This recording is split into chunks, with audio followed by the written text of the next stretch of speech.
Asimilasyon politikaları hakkında mesela demokratik toplumlarda genel olarak ana dilde eğitim yani haktır. Toplumumuz demokratik bir şekilde yönetiliyorsa ana dilde eğitim olmalıdır. Ana dilde eğitim olmadığı zaman diğer çocuklarla ilgili dezavantaj oluşturabiliyor bu Kürt çocuklar açısından. Mesela örnek verebilirsek Hollanda'da çok küçük bir kesim var ve farklı dilde eğitim görebiliyorlar. Türkiye'de yaklaşık 20 milyon 25 milyona yakın Kürt var. Onların çocuklarının da kendi dillerinde eğitim görmesi haktır. Bu konuda bunu düşünüyorum. Şimdi zamanında Rusya'da aynı şeyi uyguladı. Türkçeyi yasakladılar orada. Onlar şu an kendi ana dilini konuşamıyorlar. Ya asimilasyon politikasını istiyorsan önce kendi dilini yasaklayacaksın. Adamlar bunu çok iyi bir şekilde yapıyor zaten. En basitinden var, Zarokistan vardı. Zarokistan'ı kaldırdılar zamanında. Çocuklar kendi dillerinde, kendi ana dillerinde eğitim görmesin diye her yolu deniyorlar. Yani bu genel olarak onlar için her yol mübahtır anlayışıyla hareket ediyorlar. Ya şöyle bir şey var. Önce aileler bilinçli olmalı. Kendi çocuklarına önce kendi ana dillerini öğretmeliler. Ondan sonra zaten hani ülkenin resmi dili Türkçe ya. Zaten Türkçeyi bir şekilde öğreniyorlar. Her yer Türkçe zaten. Nereye bakıyorsun Türkçe tabela var. İşte okula gidiyorlar, Türkçe öğreniyorlar. Türkçeyi bir şekilde öğrenirler. Ama aile içerisinde önce Kürtçenin öğretilmesini doğru buluyorum. Önce bunu yapmalılar. Ellerinden geldiğince çocuklarını kurslara göndermeyi denesinler. İşte Kürtçe tiyatrolar, Kürtçe kitaplar okutmayı denesinler. Şu anki eğitim anlayışı anaokullarına bile cemaatten, tarikatlardan artık imamların girmesini sağlıyor.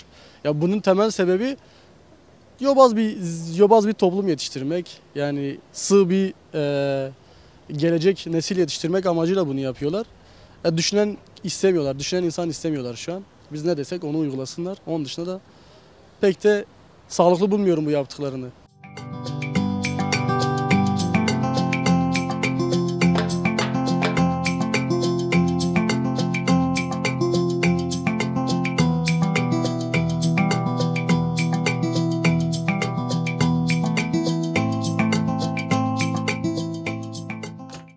Her insanın kendi ana dilinde eğitim alması bence hakkıdır. Yani hatta en temel haklarından biridir.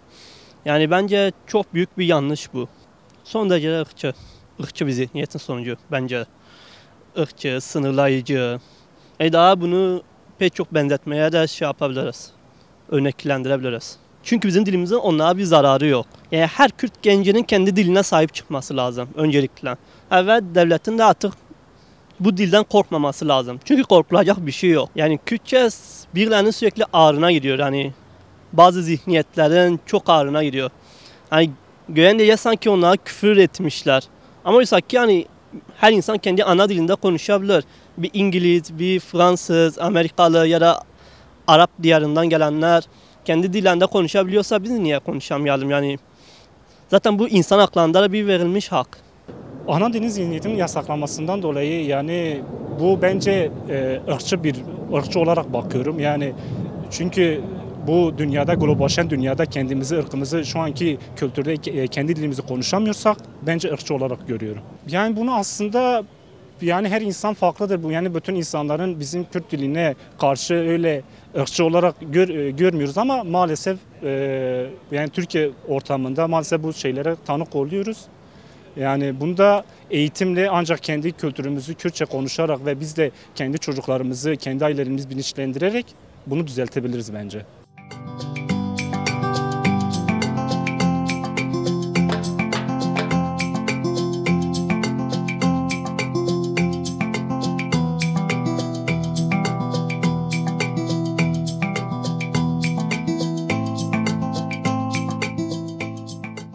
Bence bu ülkede eğer biz de yaşıyorsak ki bu ülkede biz de savaşlara katılmışsak, biz de bedel vermişsek yani bu dil en doğal hakkımızdır. Şu an bir yabancı bile gelip bana Kürtçe çavay diyor.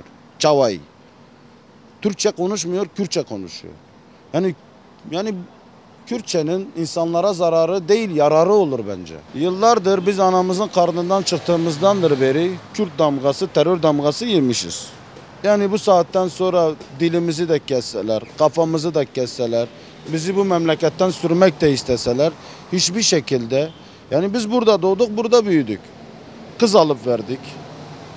Biz Kürdüz. Ölsek de, dirilsek de biz Kürdüz. Bizim dilimizi yani artık alanen yani kitaplara sokulması da lazım yani. Devletten aldıkları bütün yetkiyi kullanabiliyorlar. Türk oldukları için ya da Karadenizli ya da benzeri bir şey. Onlara lafım yok. Ama bir Kürt kendi kimliğini, etnik kimliğinin yani bir Kürtçe konuştuğu için katlediliyorsa demek Türkiye'nin artık beka sorunu had safhaya ulaşmıştır. Ya biz nasıl onlara kardeşim diyorsak onların da bize demesi lazım. Ama öyle bir hale getiriyorlar ki artık yani kardeş muhabbeti yok. Şimdi bir savaş çıksa. Hadi şimdi Filistin'i görüyoruz. Değil mi? Buradan yardım gidiyor. Türkiye'ye girerse Kürt kardeşim, Laz kardeşim, Çerkes kardeşimi çağırdığında ne yapacak? Ben Kürt olarak gitmeyeceğim. Çünkü zora gelince mi beni tutacaksın? Olmaz. Ben zora gelince seni tutuyor muyum? Hayır. Sen de zora gelince artık beni tutma yani. Sen beni bir dilim için katlediyorsan eyvallah kusura bakma yani. Bu saatten sonra benim seninle olan bütün bağlantım bitmiştir. Yani birçok çocuk dediğiniz gibi okula başlıyor ve bu coğrafyada yaşayan Kürt çocukları adapte olmada sıkıntı yaşıyorlar bildiğimiz gibi. İşte sadece Kürtçe değil, Türkçe'de de beceriksiz iletişim içinde olabiliyorlar. Yani bu bir asimilasyon, evet, yüzyıllardır devam ediyor. Bunu zaten biliyoruz. Ana dilde eğitimin olması gerekiyor. Sanat dallarında eğitimin verilmesi gerekiyor. Ana dilde eğitimi verilmesi gerekiyor. Bu sadece Kürtçe için değil, Türkiye'deki bütün azınlıklar için geçerli. Yani bu bir ayrıştırıcı olarak söylemiyoruz. Bu olması gereken, anneden doğar doğmaz sahip olduğun en doğal bir haktır yani sonuçta. Bunun olması gerekiyor. Sanat dallarında, tiyatroda, Kürtçe tiyatro mesela olması gerekiyor. Bu çocuğun gelişimi içinde iyi olacaktır diyelim. Biz Kürtler ne yapmamız gerekiyor? Yani şöyle söyleyeyim, öncelikle çocuklarımızla Kürtçe konuşmamız gerekiyor. Maalesef çok duyarlı olduğunu söyleyen arkadaşlarım dahil çocuklarıyla konuşurken işte baba Kürtçe konuşuyor, anne eksik. Bu sefer çocuk anne daha çok anneyle zaman geçirdiği için tam öğrenemiyor, yarım yamalak öğreniyor. Çocuğun adı Rojda veya başka Kürtçe isimler ama Kürtçe bilmiyor.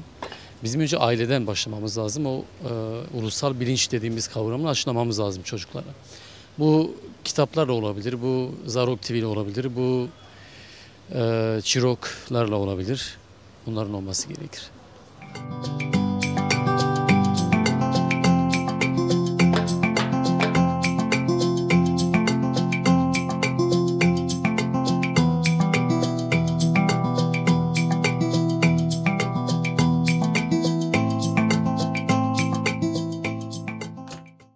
Dünya genelinde bu Kürtçe, Kürt ana dili özellikle kendi dilimiz, dilimiz kabul edilirken sadece bu ülkede kabul edilmemesi kabul edecek bir şey değil zaten.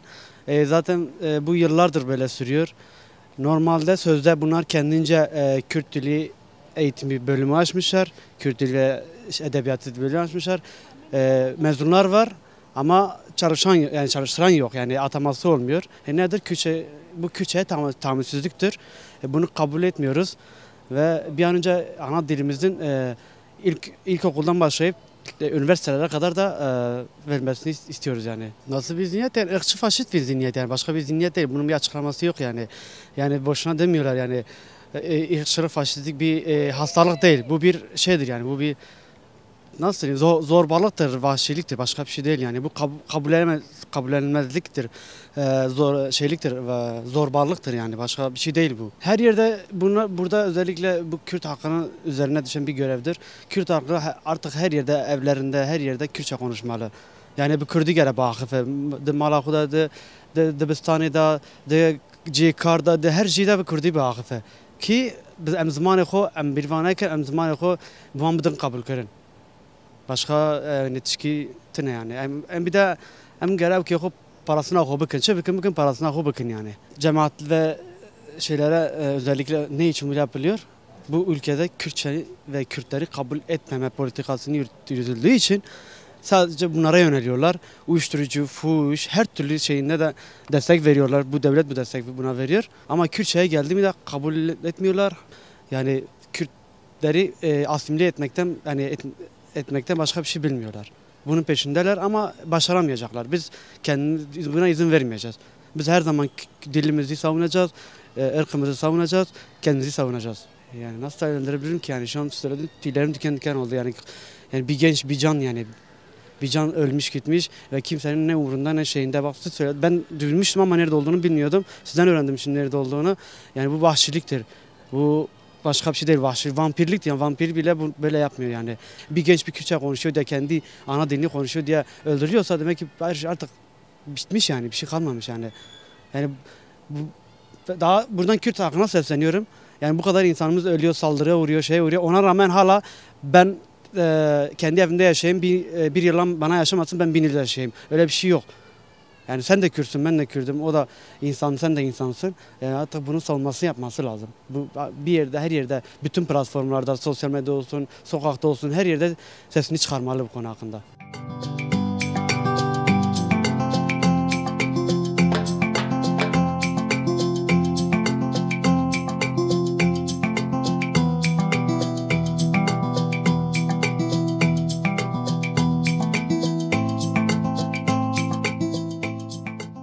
Yani şöyle zaten bu yıllardan beri gelen bir şey. Ne yazık ki bu hak Kürtlere tanınmıyor. Yani Kürtlerin de zaten belli bir kazanım elde etmediği müddetçe böyle bir şey mümkün değil ne yazık ki öyle gözüküyor. Hani devletin verdiği işte seçmeliler şu bu tamamen bir göz boyama.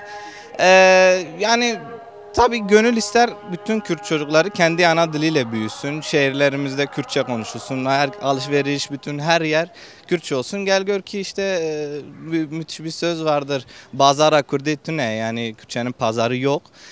Bu yüzden yani tabii üzgünüz. Yani keşke belli bir kazanım elde edebilseydik yani. Şimdi bunun aslında oturulup karşılıklı görüşülmesi gerek. Yani diyalogla çözülecek bir şey. Kürt halkı olarak biz ne yapmalıyız? Güzel evlerimizi okula çevirmemiz gerek öncelikle. Yani kesinlikle anne babaların Kürtçe konuşmaları gerek çocuklarla. Bunun lamıcımı yok. Her ne kadar bir şey olmasa da karşılığı yani şöyle karşılık derken bir İngilizce gibi popülaritesi olmasa da yani konuşmaları gerek. Her evi okula çevireceğiz. Bu kadar basit ki gelişsin. Bu şekil yani. Yani bu zaten beyin yıkamadan başka bir şey değil. Ulusal bilinci tamamen baltalamaya yönelik bir politika bu. Bunun karşısında herkes durmalı. Yani lamıcımı yok yine dediğim gibi. Yani tek ideoloji tamamen Kürtlük üzerine olmalı. Başka da bir şey yok. Bunun çıkar yolu yok başka. Bu dinle, şunla bu olacak iş değil. Yıllardır zaten işte din kardeşimiz şu bu diyerek zaten yeterince sömürdüler. Hani bundan sonrasına bizim bakmamız gerekiyor. Tamamen karşısında durduğumuz bir durum. Umarım kısa sürede de çözülür. Bilemiyorum artık. Yani bu zaten Türk sorunu olarak değerlendirdiğimiz bir şey. Ne yazık ki Türklerin hani artık Kürtçenin konuşulmasının normal olarak karşılaması gerek. Bu acayip bir dil değil, gökten inmedi. Yıllardır burada konuşulan bir dil. Bunu da normalleştirmeleri gerek diye düşünüyorum.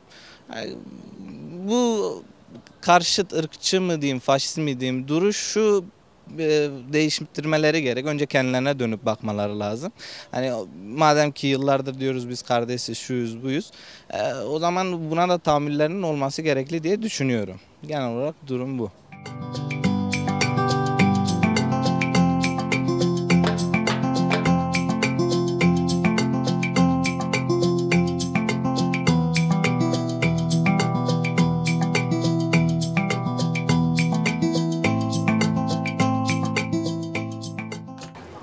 Asimilasyonla tabii ki de Kürtçeyi bir şekilde unutulmak ya da kültürümüzü ya da kendi dilimizi unutturmaya çalışıyorlar. Çalışmaya çalışıyorlar tabii ki de. Bu konuda bence ailelerin rolü çok büyük. Aileler çocukluktan itibaren ilk doğdukları andan itibaren evlerinde Kürtçe konuşarak ya da Kürtçe öğreterek bu konuya bir şekilde aşabilirler. Yani yasaklama ve engelleme yaparak gerçekten sonu bir yere varmıyor. Yasaklayarak ya da engelleyerek gerçekten bir yerlere varamıyoruz. Okullarda elbette isteriz Kürtçe ana dilimizin öğretilmesini, ana dilimizin yaşatılmasını, gelecek nesillere taşınmasını çok isteriz. Tabii ki de bu zihniyetin bir sonucu. Ülkede her şeyin sallantılı olduğu gibi bu sistem de birazcık sallantılı. Ana dillerinde konuşturmak istemiyorlar. Sadece bu çevre boyunca da konuşmuyorum, bu coğrafya boyunca da konuşmuyorum. Karadeniz tarafına gittiğimiz zaman da Lazlarda da böyle bir problemler var. Onlar da öyle konuşamıyor kendi ana dillerince. Ailelerin çocukları doğduğu zamandan itibaren kendi aralarında Kürtçe konuşması ya da Kürtçe kanallara yönelmesi, Kürtçe makaleler okuması, Kürtçe şekilde eğitim vermesi çocuklarına bu konuda çok önemli. Yani her milletin, her ırkın kendi bir dili var, kendi bir iletişim yani kanalı olan dili vardır. Yani herkes kendi arasında kendi dilini konuşmalı, kendi dilinde eğitim görmeli. Herkesin hakkı bu. Bu hakka sahip çıkmalıyız. Yani çocuklarımızın ileride kendi dilini konuşamadığı sürece yani Kürt dili artık yani bir nevi yok oluşa doğru gidiyor. Yani şu an herkes kendi dilini konuşuyor.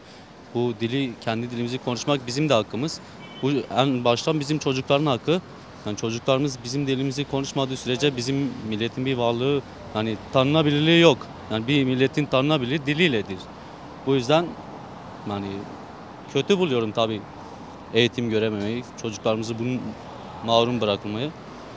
Yani başka diyecek bir şey yok şu an.